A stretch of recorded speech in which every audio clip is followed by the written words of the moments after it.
ಈ ಥರ ಒಂದು ಈರುಳ್ಳಿ ಮಸಾಲೆ ದೋಸೆನ ನಾನಂತೂ ಫಸ್ಟ್ ಟೈಮ್ ಮಾಡಿದ್ದೆ. ಬಟ್ ಆದರೆ ಟೇಸ್ಟ್ ಮಾತ್ರ ತುಂಬ ಚೆನ್ನಾಗಿತ್ತು.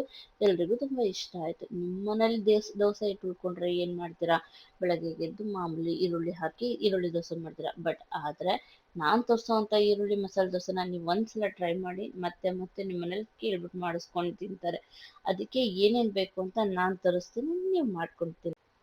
ನಾನು ಅದಕ್ಕೆ ಬಾಡಿಗೆ ಮೆಣಸಿನ್ಕಾಯಿ ಒಂದು 4-5, ಒಂದೆರಡು ಈರುಳ್ಳಿ, ಒಂದು ಸ್ವಲ್ಪ ಹುಣಸೆ ಹಣ್ಣು, ಒಂದು 4-5 ಬೆಳ್ಳುಳ್ಳಿ, ಚೂರು ಜೀರಿಗೆ ಇದಿಷ್ಟು ಹಾಕಿ ನೀರು ಹಾಕಿ ರುಬ್ಕೊಂಡಿದ್ದೀನಿ. ಫೈನ್ ಪೇಸ್ಟ್ ಮಾಡ್ಕೋಬೇಕು. ಫೈನ್ ಪೇಸ್ಟ್ ಮಾಡ್ಕೊಂಡಿರೋದನ್ನ ದೋಸೆ ಹಿಟ್ಟೊಳಗೆ ಹಾಕ್ಕೊಂಡು ಕೊತ್ತಂಬರಿ ಸೊಪ್ಪು ಕರಿಬೇವು ಹಾಕೊಂಡು ದೋಸೆ ಹೆಂಚು ಮೇಲೆ ಒಯ್ತಾ ಇದ್ರೆ ಸೂಪರ್ ಆಗಿದೆ. ತಿಂತಾ ಇದ್ರೆ ಒಂದು ತಿನ್ನೋರು 4 ತಿಂತಾರೆ. ಬಟ್ ಅಷ್ಟು ಟೇಸ್ಟಿ ಆಗಿರತ್ತೆ, ಅಷ್ಟು ಯಮ್ಮಿ ಆಗಿರತ್ತೆ. ನಿಮಗೆ ಈ ಥರ ದೋಸೆಗಳ ರೆಸಿಪಿ ಬೇಕು ಅಂತಂದರೆ ನೀವು ನನ್ನ ಚಾನಲ್ನ ಫಾಲೋ ಮಾಡಬೇಕು. ನಾನು ಸಾಕು ಅನ್ನೋಷ್ಟು ರೆಸಿಪಿಗಳನ್ನ ನನ್ನ ಚಾನಲಲ್ಲಿ ಹಾಕ್ತೀನಿ. ಕ್ಷಮಿಸಿ, ಡಿಲೇ ಇರಲಿ. ನಾನೀಗ ಒಂದು ವಾರದಿಂದ ಯಾವುದೇ ರೀತಿ ವೀಡಿಯೋಸ್ನ ಅಂತೂ ಮಾಡೋಕ್ಕಾಗಲಿಲ್ಲ. It's a personal issues.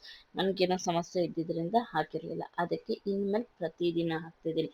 ಅದಕ್ಕೆ ನೀವೇನು ಮಾಡಬೇಕು, ನನ್ನ ಚಾನಲ್ನ ಫಾಲೋ ಮಾಡಬೇಕು. Thank you for watching.